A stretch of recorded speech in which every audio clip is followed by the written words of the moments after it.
Hello everyone, welcome to LingoLounge. I am Titilope Mogaji. Today we shall be exploring some fun facts about etymology. Did you know that etymology is the study of how words have originated and changed over time?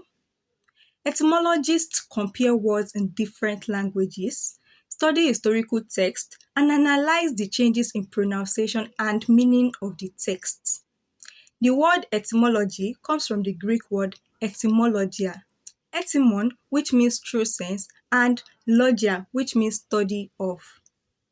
When we look at the historical relationships of languages, etymology maps out language families, helps to reconstruct ancient languages, and reveals the historical connections between different languages.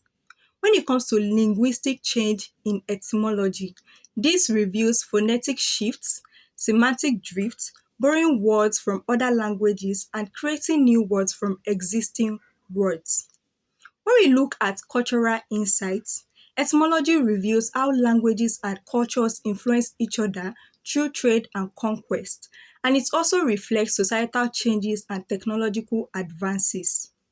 Understanding etymology provides us with a deeper appreciation for the complexity of language, and it shows how it has evolved and adapted over time.